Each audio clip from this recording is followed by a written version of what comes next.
familia Red, estamos de vuelta en un nuevo episodio de Red Fertility Podcast.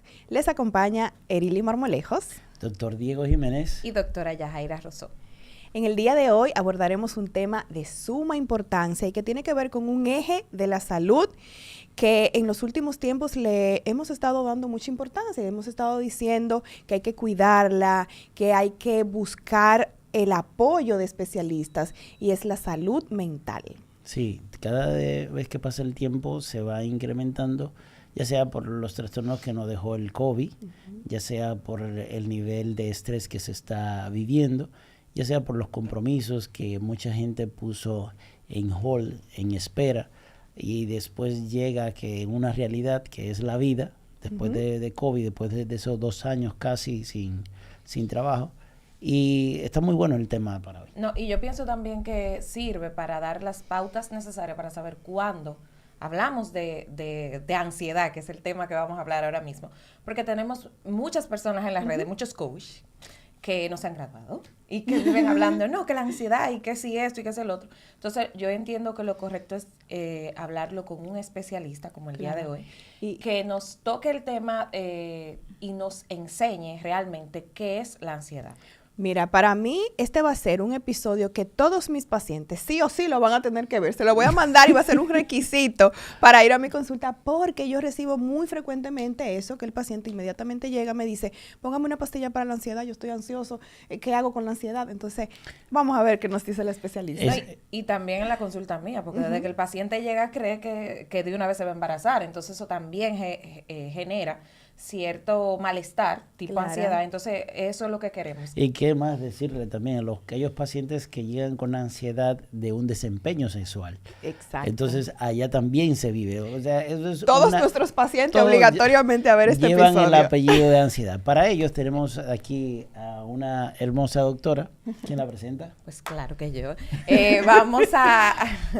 Viene con nosotros hoy Giselle de los Santos. Ella es psiquiatra y es una de las miembros fundadoras de Gala. Bienvenida. Bienvenida, Giselle. Gracias. Placer tenerte. Gracias. Dando respuesta, Yajaira, a lo que decías en la introducción, justamente está mucho en tendencia que ahora se ha hecho parte o tendencia de que la gente que tiene una historia personal superada se vuelve en ese coaching, en ese asesor de esa persona que tiene una necesidad parecida, y esto no es saludable y tampoco es ético ni profesional, porque para poder ayudar a una persona en el contexto de salud mental, usted tiene que estar preparado y saber cómo va a guiar a este individuo para que pueda salir de este proceso. Totalmente, porque el cerebro, la mente, las emociones son muy complejas y muy individuales. Entonces, lo que me funcionó a mí no te va a funcionar a ti, porque por más que sea, estoy atravesando por la pérdida de un familiar, pero tu historia con ese familiar es una a la de la otra persona. Es totalmente distinto, porque como decía, somos un cuerpo y fisiológicamente estamos estructurados diferente y tenemos herramientas diferentes. Hablábamos de la pandemia, hablábamos de lo que ha dejado el COVID, pero hay muchísimas personas que después del COVID han desarrollado un trastorno por ansiedad o un trauma por estrés postraumático, pero hay otros que andamos funcionando con normalidad, probablemente con alguna alteración del sueño, pero que el impacto de la pandemia no fue igual que en otras personas que no fueron médicos y no estuvieron en primera línea. ¿Pero por qué? Porque las herramientas vitales que tiene cada individuo es totalmente distinta. ¿No? Y lo que causa ansiedad en una persona probablemente no sea lo mismo que causa ansiedad en la otra. Y entonces, pues, por ahí también vamos con el diagnóstico diferencial de ese. Lo que pasa es que la ansiedad no es mala. Nosotros hemos creído que la ansiedad es mala. No. Ojo. La ansiedad es beneficiosa. La ansiedad es una respuesta a la evolución del hombre con el paso del tiempo, adaptarse a lo que está viviendo en el momento. O sea, que es esa alerta de que cuando ves que te pasa rápido un motorista en este país que te dice, para, detente, o acelera, es una advertencia, es la alerta de que tienes que tomar una acción en el momento. Ahora, cuando tu cuerpo, que debe tener las herramientas cómo regular esa ansiedad, fallan o ya no puede hacerlo solo, entonces ahí entra el juego lo que es el proceso psicoterapéutico con psicología y psiquiatría. Mire, eso es muy bueno que se tome como concepto. No sé si así mismo se define la definición de ansiedad, Por ejemplo, es el método de alerta, como la Es un fiebre, estado de alerta. como la fiebre en una enfermedad.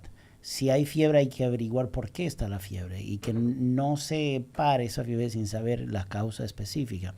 Y con lo que hablaba Yajaira, de que hay personas que se sienten ansiosas y se sienten impotentes y quieres tú ayudarlo, entonces como tú ya sabes manejar eso y la otra persona no lo sabe manejar, tú tampoco sabes si estás haciendo bien en ayudar a esa persona como tú lo manejas, porque para él es difícil manejarlo como tú quieres que él lo maneje.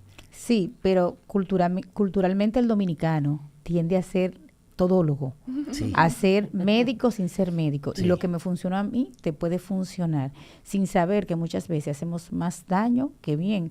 Uno lo experimenta en todas las áreas, no solamente en salud mental. Probablemente Yajaira ve a una paciente y le pone X medicamento y le funciona, y la vecina tiene una situación similar. La vecina no dice de manera responsable, mira, fui donde esta doctora, por favor, ve que ya te puede ayudar. La vecina lo que hace, mira, ya me dio esa receta y me funcionó, y uno automáticamente se la toma. En el tema que lo que tiene que ver con salud mental es muy, muy delicado, toda la salud es delicada porque aquí el tiempo es oro. O sea, a medida que un paciente evoluciona con una sintomatología psiquiátrica, en este caso estamos hablando con ansiedad, es más difícil para el psiquiatra y para el psicólogo resolver y ayudar a ese paciente. Se resuelve, pero probablemente lo que un paciente presentó en un primer episodio, que podíamos resolverlo en 6 meses de terapia, un acompañamiento farmacológico, 6 meses, 1 año, quizá antes, pues ya a medida que el paciente va haciendo crisis y crisis, nos toma más tiempo, porque lo interpretamos como un golpe al cerebro. Cada vez que el paciente hace un ataque de pánico, una crisis de ansiedad de cualquier índole, es un bajón o un subión, una alteración de bioquímica cerebral, de neuroquímica. Entonces, nosotros tenemos que jugar más farmacológicamente y la respuesta nunca va a ser la misma. Y es importante que se aclare eso, que cuando se indican los medicamentos es porque hay una alteración bioquímica. Y muchas veces lo que entiende la población es que si me pusieron medicamento ya yo me voy a quedar fijo de por vida. Y realmente no es así. No. La medicación tiene un tiempo de inicio y un tiempo final. Pero siempre, como todo, hay un grupo de pacientes que son irresponsables farmacológicamente o que tienen alguna condición genética familiar de trastornos de ansiedad de generación en generación, que aunque no se queden quizás con la camada de medicamentos del inicio, sí se quedan a baja dosis con algún fármaco que les recuerde a esa amígdala, y no la amígdala de que hablamos, de la amígdala cerebral. Mira, estoy aquí. Y funcionó bien. Y hay pacientes que me dicen, no, doctora, lo que yo viví no lo quiero volver a experimentar. ¿Hay necesidad de que me quiten el medicamento? Si no hay necesidad, déjenmela tranquila, que yo vivo en paz. Depende mucho de la psicoeducación que tenga el paciente, de qué tanto conozca y qué tanto acepte. Porque también uno recibe en la consulta pacientes que saben que tienen ansiedad, lo viven, hacen crisis y están negada la medicación. Sí. Pero están negada la medicación porque en el ambiente, en la familia, le llaman loco. O desde que ese individuo tiene una emoción o una condición de salud externa, desde que llega una emergencia, el médico de la emergencia asume, y muchas veces pasa con nosotros los especialistas, de que lo que este paciente está presentando y está haciendo, no, es que ese paciente va a psiquiatría. O sea, minimizamos las demás enfermedades y la sintomatología que los pacientes presentan cuando tienen una historia psiquiátrica. ¿Y cuáles son esas situaciones de la vida que son más comunes para generar ansiedad? Sabemos que a cada individuo le puede generar ansiedad cualquier cosa. Yo hablo desde mi punto de vista porque para mí yo pensaba que mi forma de ser acelerada, que yo quería resolver todo y anticiparme, era normal, era mi personalidad. Entonces me pasó una situación con el niño más pequeño, que mi hijo no hablaba y ya iba rumbo a los 2 años. Entonces, esa situación, por ejemplo, en mí, el yo ser médico y no poder ayudarlo para que él arrancara, eso generó en mí una frustración que terminó en una crisis de ansiedad. Y yo decía, yo ansiosa, no, yo no soy ansiosa, yo genero bien y todo, pero realmente sí hice una crisis de ansiedad, producto de esa situación que yo no podía tener el control para poder ayudar a mi hijo a que pudiera arrancar. Entonces, ¿cuáles son esas situaciones que generalmente llevan, las más comunes a las personas ansiosas? Hoy tenemos mucha demanda. O sea, La gente hoy tiene que dar respuestas a muchas cosas al mismo tiempo. Tú puedes ir manejando y de repente vas tarde a dejar tu hijo al colegio y no cambia el semáforo. Y ya tú empiezas a generar una sintomatología. ¿Te ha pasado que te da calor en el carro y el aire también? Que está en situaciones de espera, que tiene que esperar y te cuesta, y también te da calor. O te irrita, te pone, te está esperando, pero la persona que llega 5 minutos tarde y te pones malhumorada. Cuando uno tiene conflictos económicos, y van a decir, bueno, todo el mundo tiene conflictos económicos, sí, pero no todo el mundo tiene la capacidad de resolver cognitivamente este conflicto. O sea, la gente se organiza, o tú dices, bueno, yo debo, pero más adelante puedo resolverlo. Si tienes situaciones de pareja, los estudiantes manejan muchísima ansiedad en la universidad. Y ni se diga el estudiante de medicina. Además, esa persona que necesita complacer un círculo social. Hay grupos de personalidad, de rasgos de personalidad, y justamente el grupo A tiene más posibilidades de desarrollar un trastorno de ansiedad porque parte de sus características son más temerosos. Y manejan. ¿Cómo así tipos de personalidad? Eso lo vamos a hablar. Sí, Mira, realmente las personalidades es un tema muy largo. Haríamos un episodio completo hablando de trastornos y rasgos de personalidad. Ahí que mencionas eso del tema, por ejemplo, en cada etapa de la vida hay estresores. Y eso yo lo conversaba justamente con una madre de una paciente adolescente, que yo le decía, la niña se nota con cierta ansiedad, está como... Y ella me decía, no, es que ella no está ansiosa porque ella no tiene motivos para estar ansiosa. Yo le digo, ella es estudiante, ella es una buena estudiante, ella quiere siempre sobresalir y tener sus notas en notas buenas. Eso es un estresor para ella. Entonces, eso que tú dices que ella no tiene un motivo, sí lo tiene. Entonces, en cada etapa de la vida hay situaciones que nos van a En cada etapa de la vida, desde bebé. Sí, exacto. Uno experimenta en los bebitos la ansiedad por separación. O sea, a medida que ese bebé va evolucionando, va teniendo manifestaciones, y como le decía al inicio, es que la ansiedad es una respuesta a una necesidad. O sea, el niño llora no porque quiere molestar, el niño llora porque necesita una atención. Claro. Si no hago este grito, ¿cómo me atienden? Los niños en la etapa de la infancia también se dan. ¿Y qué pasa? Cuando llegamos a la etapa del adolescente, que es la etapa muy vulnerable, ahora papá y mamá están muy ocupados e interpretamos que satisfacer las demandas sociales o las demandas económicas de nuestros hijos es bueno. No siempre. Nuestros hijos no están acostumbrados a la frustración y por eso viene la ansiedad. O sea, un niño o una niña que siempre lo tiene todo y que en el momento necesita todo, inmediato está ahí, no va a aprender a cómo gestionar cuando las cosas no se den.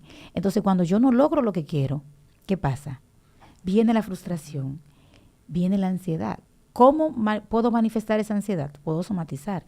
Me puede dar dolor de cabeza, cefalea, puedo tener náuseas, vómito, dificultad para dormir, no me concentro, me como las uñas. En cada etapa hay una manifestación diferente de la ansiedad.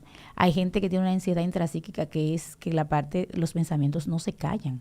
Son personas que están sentadas en un lugar hablando con alguien, pero su atención no está ahí. Su atención está en otra cosa o en cosas que tiene pendiente a realizar, que no duermen, pero porque no duermen es porque tampoco el cerebro se calla, se pasa la noche maquinando lo que tiene que hacer mañana. Hay personas que no cierran el ciclo del día y de las asignaciones y de las tareas. Pasa con nosotros también que queremos satisfacer, y siempre voy a hablar mucho de lo que es la demanda social. Nosotros los adultos no sabemos decir no. Siempre estamos puestos, presentables y dispuestos, pero a veces usted no quiere o simplemente lo que esté es cansado. Y no aprendemos a decir un no oportuno y un no saludable. Yo puedo llamarle y decirle, mire, vamos a tomar un cafecito hoy sábado en la tarde.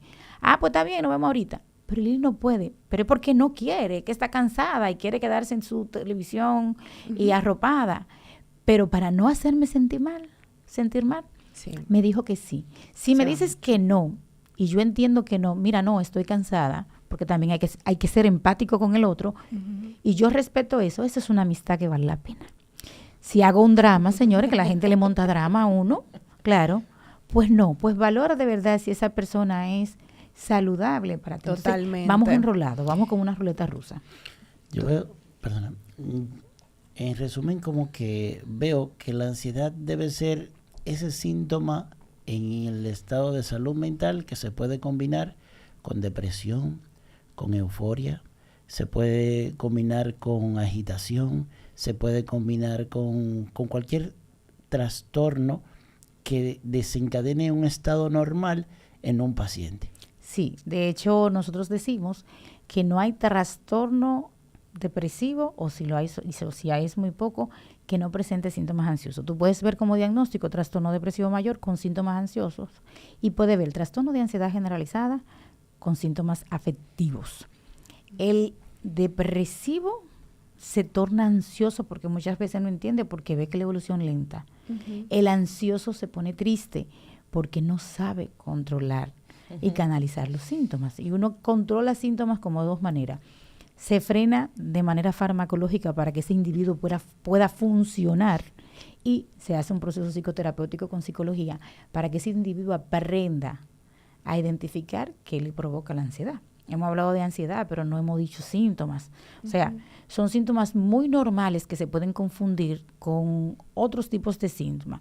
Usted puede tener dificultad para respirar o disnea, taquicardia, palpitaciones, diaforesis, eso es que le sudan las manitas. Él puede darle cefalea, un dolor aquí en la nuca, una sensación de pesadez, da epigastralgia, dolor de estómago, diarrea, altera el sueño de una manera magnífica. Y muchas veces estos pacientes llegan a otros especialistas. Porque le mencioné también todos los síntomas, ¿verdad? De otros sistemas. Sí. De otros sistemas. Sí.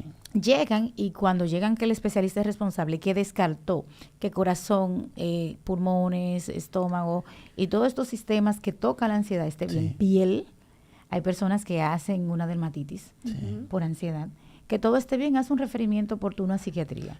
Y ahí entonces buscamos qué está generando la ansiedad. Yo tengo precisamente, perdone, un caso actualmente. Tengo un cuñado que empieza con palpitaciones, con agitación, se vio con un cardiólogo. El cardiólogo se empezó a estudiarlo, le hizo eco, Doppler, le hicieron de todo y no le encontraron absolutamente nada. Y en ocasiones cae en crisis y él se calma llamándome a mí, llamando a otra persona, se le van pasando los síntomas y ya. Pero él pensaba, y él aún se está automedicando, pensando que puede darle un infarto. El cardiólogo tuvo un manejo excepcional hasta que no hizo referimiento a psiquiatría. Sí. Porque cuando ya tú ves que no es tuyo, igual cuando llegan a psiquiatría, que muchas veces llegan primero a psiquiatría, yo no puedo asumir, aunque yo sepa que es una ansiedad, yo mando y hago referimiento oportuno, veme hasta el cardiólogo, evalúate esto, porque yo tengo que descartar, a veces me toca. Esta mañana yo mandaba a una paciente justamente a neurología y endocrinología porque me salieron las enzimas tiroides movidas y como tal me salió una microangiopatía, fase CAS 1. Eso puede ser nada desde mi punto de vista, pero yo no soy la especialista en eso.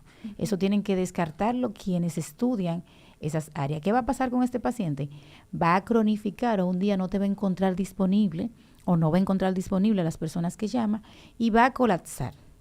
Entonces, él va haciendo microcrisis de ansiedad, y era lo que te decía al inicio, cada vez que un paciente hace crisis, es más difícil para el psiquiatra resolverlo. Y no vamos a psiquiatría por el tema tabú y por el tema de que me va a dar psicofármacos, pero preferimos automedicarnos, quién sabe con qué, para controlar el momento, a buscar una solución a largo plazo o de por vida. En el caso mío, por ejemplo, yo no tenía, los síntomas era la famosa migraña que no se me quitaba y que estaba muy irritada y no dormía. Pero dentro de mí yo sabía que había algo porque yo tenía muchos pensamientos que llegaban del futuro de mi hijo. ¿Y qué yo voy a hacer? ¿Y si el niño después no me habla? ¿Y cómo va a ser el desarrollo de él? ¿Y el colegio? O sea, todo era como catastrófico. Yo me estaba armando un mundo con el niño gigante. Entonces eso no permitía que yo durmiera, me daba palpitaciones. Y ahí fue que yo dije, no, espérate, pues yo no puedo seguir pensando tanto lo mismo. Y entonces esa fue una de las razones por las que yo busqué ayuda, que yo no digo nada, o sea, yo lo digo abiertamente, porque esto no es un tema tabú. Y busqué ayuda y gracias a Dios, luego de psicofármacos, fue lo que pudo mejorar y bajar un poquito esas revoluciones ya yo podía dormir, y pude enfocarme oportunamente en ayudar a mi hijo. No solo Fuiste porque más objetiva. Exacto, porque yo lo tenía descuidado. Yo solamente lo que estaba pensando, Dios mío, ¿y ahora? ¿Y qué voy a hacer? Y también la parte social. ¿Por qué? Porque yo era muy activa, con el niño lo subía mucho a las redes y empezaron a preguntarme, ¿por qué el niño no habla? ¿Y qué usted va a hacer? Y llévalo a tal sitio, y haga tal sitio. Entonces todo eso fue como una pequeña vasija que se fue llenando hasta que finalmente, pues... Fíjate, Yajaira, que importante que tú lo digas públicamente, lo que experimentaste con la ansiedad y que buscaste la ayuda y que gracias a los psicofármacos, porque hay personas que van a ver este programa, que eso le va a hacer bien y lo va a motivar, porque van a normalizar ir al psiquiatra y tener una condición de salud mental como tener otra. Yo voy, o sea, yo tengo mi psicóloga. ¿Por qué? Porque no hay forma de yo dar salud y mantenerme saludable, acompañar a otros en estos procesos, si yo no tengo ese balance de que me ayude a drenar. O sea, uno recibe todos los días muchísimas informaciones y se bombardea y se carga de cosas que tiene que buscar la ayuda. Fíjate que lo que tú describes como muchos pensamientos al mismo tiempo son pensamientos intrusivos. Exacto. Van en flash. Llegan, no se termina uno, llega el otro, no se termina. Y ahí haces una ansiedad intrapsíquica. El tema de las redes y los niños, qué bueno que lo menciona. Yo siempre he dicho, usted tiene que dar lo que usted quiere que sepan, pero tiene que guardar esa parte. Porque, señores, no somos empáticos con las situaciones de los demás. Siempre tendemos a opinar, a preguntar, a hacer juicio de valores, pero cada uno vive una situación con su familia y muchas veces vive una situación con sus hijos. Pero en el caso de tu muchacho, era esperar, es masculino.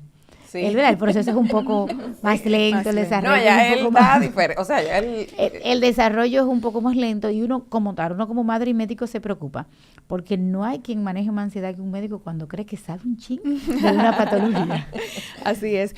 Mira, ahora que se toca el tema de las redes, ¿qué tanto impacto tienen las redes en el desarrollo de la ansiedad? Por lo que comentabas al inicio, de la inmediatez, de esa respuesta que antes, por ejemplo, cuando nosotros queríamos comunicar un mensaje, había que mandar un telegrama, que eso llegaba no sé cuántos días después, o había un solo teléfono en todo un barrio y tenían que hacer turno. O sea, había un tiempo de espera que había que manejarlo. Ahora, la inmediatez de las redes sociales te permite que al instante tú tienes una respuesta a lo que tú estés buscando.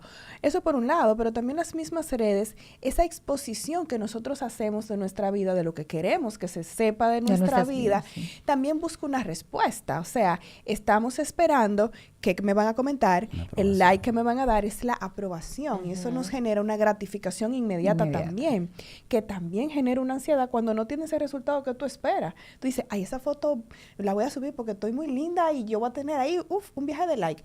Ay, pero mira, no me dieron los likes que yo pensaba. O sea, ¿cómo se maneja eso? ¿Cómo podemos nosotros tener un balance, los que tenemos presencia en redes sociales, y tener ese balance de mantenernos no ansiosos y de saber disfrutar las redes en forma correcta?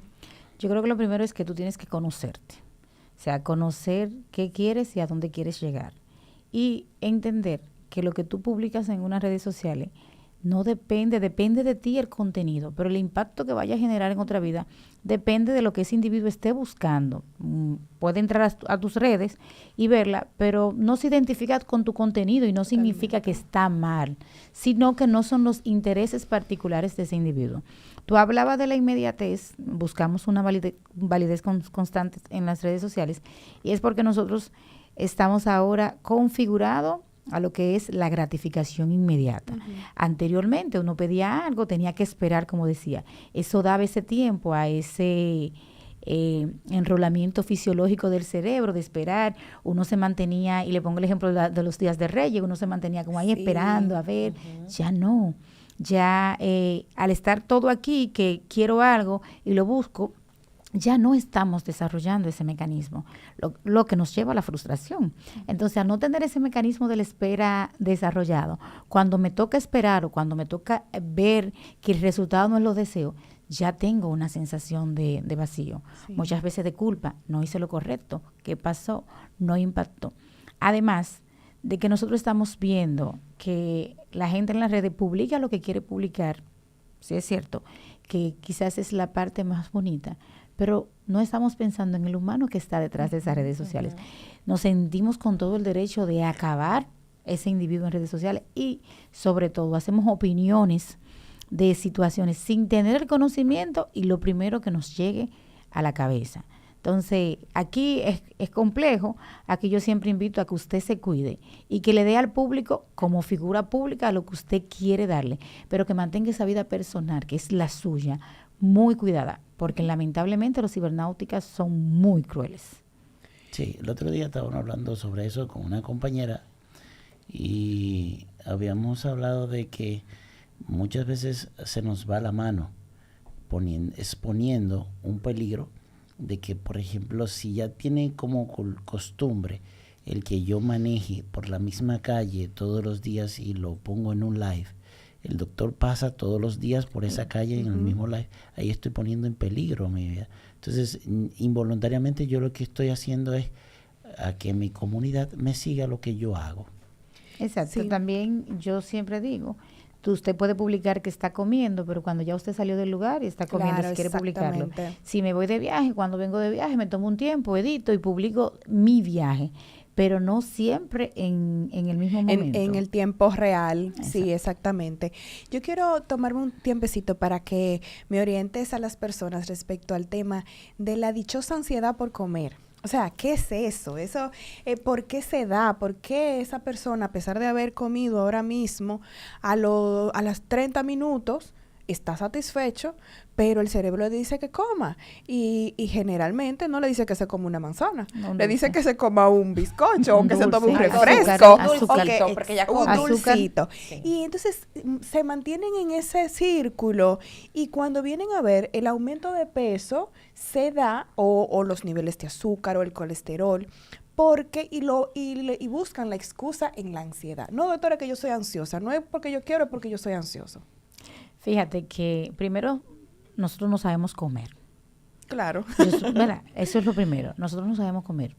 Y cuando el cerebro pide azúcar indeterminada, hay trastornos que son adicciones a la comida, a la alimentación. Al pedir este cerebro esta azúcar inmediata, ya sea de chocolate, refresco, de lo que sea, lo que está es buscando una vía de recompensa rápida. Claro. Porque esa misma azúcar que uno tiene de un chocolate la puedo tener de una carga importante de proteína y ahí tú eres la experta. Pero es más rápido si me como un chocolate, así me como un pedazo de carne magra. ¿Qué pasa? Que yo le digo a los pacientes cuando se van a evaluar para cirugía bariátrica, o sea, ¿cuál es tu relación con la comida? Nosotros minimizamos mucho cuando nos atracamos. Generalmente tú tienes que la gente dura unas largas horas sin comer en inanición y cuando se encuentra con la comida, come hasta saciar, pero luego te sientes vacío. ¿No? Y la culpa. Y la culpa de que me comí todo esto. Sí. Yo siempre recomiendo, si usted come por ansiedad, vaya donde Irili, ¿verdad? Exacto. Haga su consulta y acompáñela de psicología y psiquiatría. Sí, Totalmente. es muy importante para esto, que tanto para utilizar psicofármacos o medicamentos para inhibir el apetito, anorexígeno, siempre tiene uno que estar en comunicación. ¿Por qué? Porque hay anorexígenos que precipitan trastornos psiquiátricos, que precipitan la misma ansiedad o precipitan un trastorno del estado de ánimo bipolar, una depresión. Entonces siempre hay que ser mucho cuidado. Y también de que muchas veces, Irili, tú lo mandas a psicología, no directamente a psiquiatría, pero el paciente va y pone toda su fe, que eso no está mal enfocado en la dieta que me dio la doctora. No, esto es multidisciplinario. Si usted no hace ejercicio, si usted no tiene un estilo de vida saludable, si usted no va a psicología, si usted no va a psiquiatría, la dieta, y es por eso que tú puedes observar que tienes un paciente que pierde 10 libras y luego se embota. Claro. No sigue disminuyendo. Entonces, ahí hay que ver porque se atraca con la comida. Puede tener otro problema real de familia, de pareja, de trabajo, de estudio, pero su desplazamiento inmediato es comida. Y que siempre hay un trasfondo emocional a esa ansiedad que si no se maneja y si no se aprende a canalizar por la vía correcta, cuando yo le quite ese anorexígeno, porque no lo puedo tener de por vida, va a volver a atracar a los atracones, a comer mucho, a comer mal, a comer dulces. Entonces hay que manejar la parte psicológica. Hay una relación de sensación de bienestar con la comida mucho en el paciente obeso, de que como y me siento bien. O sea, en el momento, y puedo decir no quiero comer, pero me siento bien, entonces luego viene la culpa. Exacto. La culpa que comió. ¿Qué comió? Existe otro tema con relación, me imagino, a la ansiedad. Una vez alguien iba a tomar un vuelo y se sentó en su asiento empezó a tener el famoso ataque de pánico. El ataque de pánico, en definición con ansiedad, ¿cuál sería la diferencia? El ataque que en ocasiones también lo presentan sin estar en el mismo espacio, y que además de eso, no sé si es que existe algo que siente que está haciendo mal para que aparezca un ataque de pánico. Mira, el ataque de pánico entra dentro del mismo grupo de los trastornos de las enfermedades, ¿verdad?, que provocan ansiedad, los trastornos ansiosos. Lo primero es que el ataque de pánico es una sensación de muerte inminente, de que algo malo te va a pasar en el momento. O sea, la diferencia con la ansiedad es que la ansiedad va manifestando síntomas poco a poco. Y tú puedes hacer un episodio agudo de ansiedad y terminar en una emergencia, cuando ya ese cerebro se cansó de regular y colapsó. En el caso del ataque de pánico, lo que está pasando ahora, y el peligro que yo lo identifico ahora mismo, que también el paciente puede colapsar. Es este paciente que llega a la emergencia corriendo porque él estaba bien, empezó a presentar estos síntomas y colapsó sin haber presentado anteriormente un episodio de ansiedad. Lo primero es identificar qué pudiera estar provocando este ataque de pánico. Si toca en un avión, que mencionabas en un avión, es verdad, tratar de acompañar a ese individuo, de que no es que ponga de tu parte, cálmate, vamos a ver qué te está pasando, cómo podemos ayudar, claro que sí, llamar a la azafata, hacer esta parte de que él sienta o ella de que se está ayudando, de que de verdad estamos haciendo todo por ayudarlo. Ya calmado esto y controlado esto, pues lo que sigue es mandar a ese paciente a psiquiatría para ver por qué son los ataques de pánico. ¿Qué cosas sí y qué cosas no se le puede decir a una persona ansiosa? Para allá iba. Porque, estate tranquilo, deja de estar llamando la atención. Son cosas que se escuchan en niños. Pon Deja de el tu drama, parte. deja el drama. Deja el drama. Tú te vas a poner loca, pero ese muchacho va a hablarte tranquila y así se Eso no es nada desde la experiencia. Esa es la manera bonita de nosotros querer. Esa es la manera bonita del dominicano querer. Y lo hace desde la angustia. Mira qué cosa más rara. Pon de tu parte, te vas a poner loca, pero lo hace la abuela desde la angustia de que ese muchacho no habla. ¿Cómo tú sabías que fue la en este caso fue el abuelo, pero ¿cómo tú sabías? Sí, porque cuando uno es padre desarrolla esas características, esas herramientas de querer cuidar a ese hijo siempre sin importar la edad que tiene. Y la angustia que tú manejas, ellos la manejan al doble. ¿Sabes por qué la manejan al doble? Porque tienen que canalizarlo ellos para ayudarte a ti. Jamás podemos decirle a un paciente que deje el drama. O sea, usted, señor, es el que está sintiendo que se está muriendo, que el corazón le late a todo lo que da, que siente las palpitaciones, que tiene diarrea. Y yo pienso, me va a dar un infarto. Entonces usted no puede decirle, corazón, ponga de su parte. No, usted tiene que acompañarlo y que le hagan y descarten todo, que es un dramático. Porque eso pasa que entonces esa persona, cuando sienta la necesidad nueva vez, se va a quedar callado. Claro. Sí, Y porque puede lo llevar a invalidaron. desenlaces funestos. Bien. La parte de que tranquilo, eso va a pasar. No. ¿Qué sientes? Me estoy diciendo así, perfecto. ¿Quieres que te acompañe al médico? No, está bien, basta con que hablemos ahora. Pues vamos a hablar. ¿De qué quieres hablar? Cuando termina la conversación, si esa persona logra calmarse, pues mira, yo te recomiendo que hagamos una cita. Yo voy a ubicar los días que puedo acompañarte. Vamos a ver un psiquiatra. No, porque el psiquiatra, pues vamos a empezar por psicología. Lo que he hecho es que vamos a buscar la ayuda. O sea, que esa persona vea que te interesa, que te importa, que tú no estás ahí por compromiso o por salir del paso, sino que tú quieres acompañarlo en ese proceso, porque eso va a aperturar a que ese muchacho, esa muchacha, sí quiera buscar la ayuda porque le entiendes. Muy bien. Nos quedamos callados. No, porque estábamos muy absortos escuchando. Yo estaba a Giselle. pensando una palabra que mencionó ahorita. Cuénteme. La palabra loco. Creo que en nuestra formación desde de niñez, no, ahí viene el loco. Entonces, nos van inculcando, de acuerdo a la cultura, un mal concepto de que eso es una enfermedad cualquiera y que esta enfermedad es tratable y manejable. De cierta forma, la esquizofrenia, que es una de las más frecuentes, si no mal recuerdo, bueno, por ahí. A la Quisiera- que generalmente le llaman locos. Locos, Son sí, a la pacientes esquizofrenia ahí sí, esquizofrénicos, o al trastorno bipolar crónico. o aquellos Entonces, pacientes que deambulan, Deambulan. y solo generalmente son Que muchas veces esquizofrénicos. no son psiquiátricos, ¿eh? Muchas veces no tienen un trastorno psiquiátrico, sino que tienen un trastorno por déficit intelectual, lo que anteriormente se llamaba retraso mental, que la Ok. familia lo abandonó, Ah, ok. hicieron alguna neuroinfección que terminó manifestando síntomas neuropsiquiátricos, ya totalmente quemados, entonces andan deambulando. Ok. Sí, para darle respuesta, el trastorno, ¿cuántos pacientes ustedes ven, cuántas personas ustedes ven deambulando ya en las ciudades? Muy pocas, ¿verdad? Pocas. Ujú. Comparado con nuestra niñez, si somos de ayer, muy poca. Eso es gracias a los psicofármacos, eso es gracias a los tratamientos farmacológicos y a la apertura que ha tenido la gente ahora más a ir a psiquiatría. La gente busca la ayuda, no como debería, pero más que años anteriores. Este esquizofrénico que anteriormente deambulaba o que tenía un pronóstico muy tórpido y muy malo, gracias a un tratamiento oportuno y temprano de uso de psicofármaco, ya puede hacer una vida en la mayoría de los casos. ¿Por qué en la mayoría de los casos? Porque hay casos que no, señores, que no se reinsertan, no puedo decirle, pero los trastornos más frecuentes que uno ve en consulta, trastorno de ansiedad, y trastornos del estado de ánimo, depresión, bipolaridad, pero más depresión, estrés postraumático y ansiedad.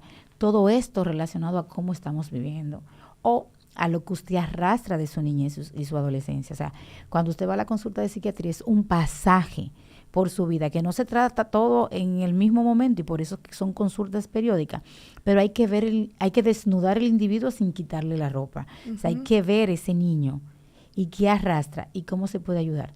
Porque de nada sirve hacer un tratamiento farmacológico si yo no te voy a dar herramientas que te ayuden a lidiar cuando esos síntomas panicoides vayan a llegar. Entonces, no estamos haciendo nada. Lo que estoy es frenando ese cerebro para que te mantenga en viva, no para que sanes.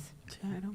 Y a veces nosotros mismos invalidamos nuestras propias emociones, sentimientos, Sí. por miedo al rechazo. Somos muy o injustos con nosotros Somos injustos mismos. con nosotros mismos en el sentido de que no nos damos permiso de sentir, de expresarlo y de asumir que tenemos una situación que requiere de tratamiento, de seguimiento, de evaluación.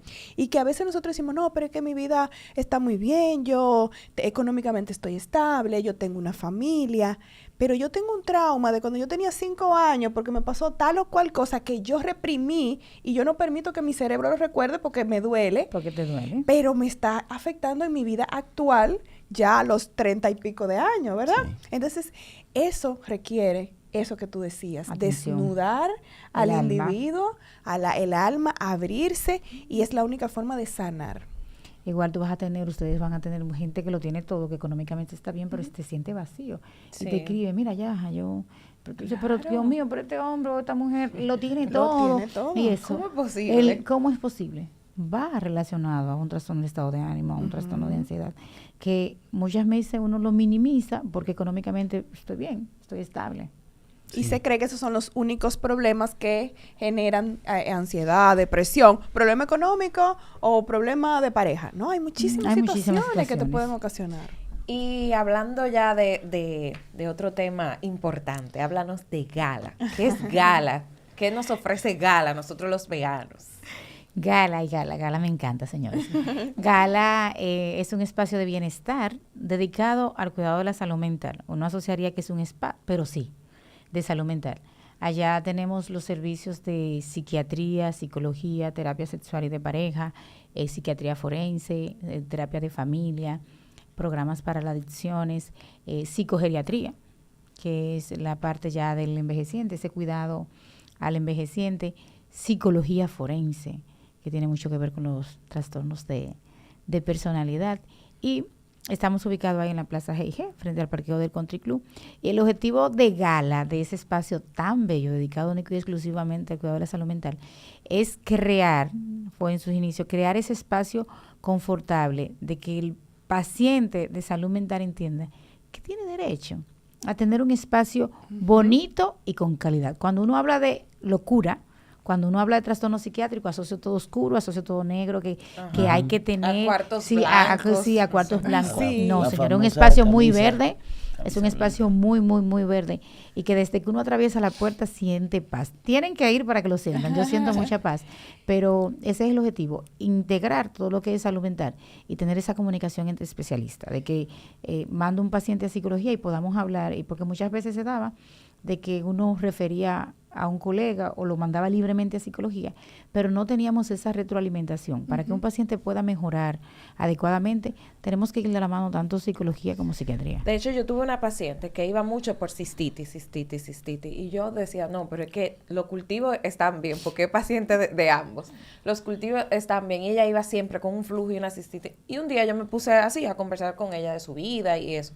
Y una muchacha muy proactiva, que le va muy bien. Y yo decidí referirla ya a Gala. Y pues la situación con ella ni era ginecológica, ni era urológica. La situación de ella era un trastorno bipolar que ella no se atrevía a, o sea, ella sabía su situación, pero no lo externaba, pero no se atrevía a decirlo a sus familiares, a su papá, a su mamá, porque pertenecían a una X religión y le decían no, eso con oraciones se va. Entonces, ella estaba viviendo en su situación emocional de altas y bajas, como todo y reprimida. Reprimida, y entonces lo manifestaba con ¿Qué hace el cuerpo? Somatiza. Exacto, entonces... O sea, por alguna manera el cuerpo esa emoción la va a sacar. Entonces, yo la refería allá donde Alba. Y pues nos mantuvimos en contacto y eso, y ya la paciente pues... Mejoró, no qué bueno, no, qué bueno, ¿verdad? Que ella encontró ahí. Encontró un lugar donde puedan visitar. Yo quiero hacer una pregunta. Y creo que se responde muchas veces con el simple hecho de quitarlo. Pero hay gente que tiene ansiedad con el teléfono, ansiedad con su vehículo, ansiedad con una prenda, ansiedad con cualquier cosa. Con el teléfono es adicciones lo que estamos manejando, ¿eh? Más que ansiedad. Sí. Más que ansiedad, necesito tener la es una adicción, es que lo tengo y es que de manera automática estamos un grupo, nos saludamos, pero de manera automática todo el mundo lo tiene. Y que necesita, si usted le pone a su teléfono la aplicación que le contabiliza las horas que nosotros duramos en redes sociales, señores, funesto. Sí. Es mucho.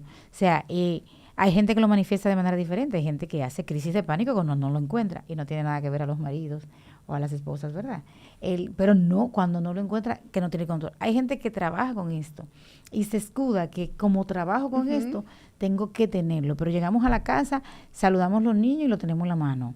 Vamos a comer con los niños y lo tenemos en la mano. Vamos con los amigos y lo tenemos en la mano.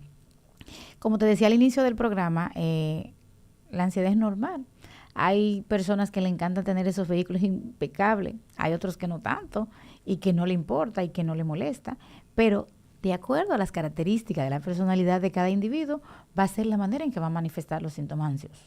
Hay gente que no puede ver reguero en su casa, hay otro que simplemente no le importa y es feliz, que deja los trates de viernes para domingo y no pasa nada. Y eso no está mal.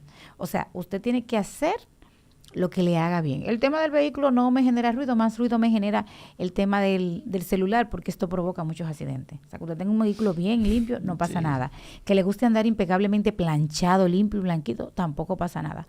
Ahora, que usted esté todos los días o todo el tiempo pegado a unas redes sociales, siendo imprudente e irresponsable con su vida y la de los demás, claro que sí que representa un problema. Totalmente. Wow, Giselle, hemos abarcado muchísimo. ¿Cuándo vuelve? Exacto.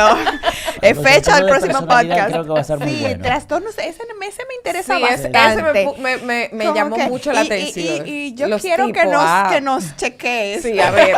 Ya, a mí me así dieron un rápido. diagnóstico de Señores, todos tenemos rasgos de personalidad. Lo que hacen es con la personalidad que se agrupan según los rasgos. Ajá. Y claro, según el grupo que te pertenezca y los rasgos, vas a tener más probabilidad de desarrollar X trastorno psiquiátrico. Bueno. Pero todos tenemos uno. Sí. Yo y ustedes y él, que está ahí, todos, que es lo que nos hace funcionar. O sea, la personalidad son esas características que tiene el individuo para funcionar, que viene condicionada. Lo que nos hace únicos también. De la genética. Que viene condicionada ahí, unos se parecen a papá. Sí. Otros se parecen a mamá.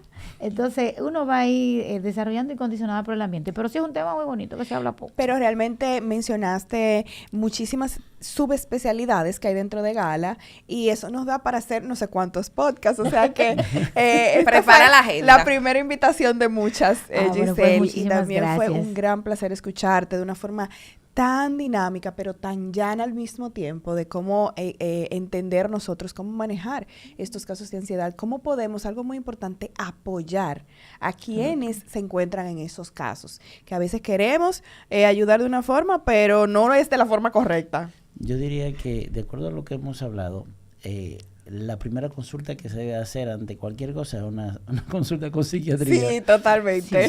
Sí, De hecho, hay países que lo tienen como norma, porque es una consulta de autoconocimiento. Muchas veces la gente cree que cuando pasa la puerta y se quedan ¿y qué hacemos? Digo, siéntate, relájate, suelta el pánico y hablemos. No todo el que entra al consultorio de un psiquiatra sale con un psicofármaco.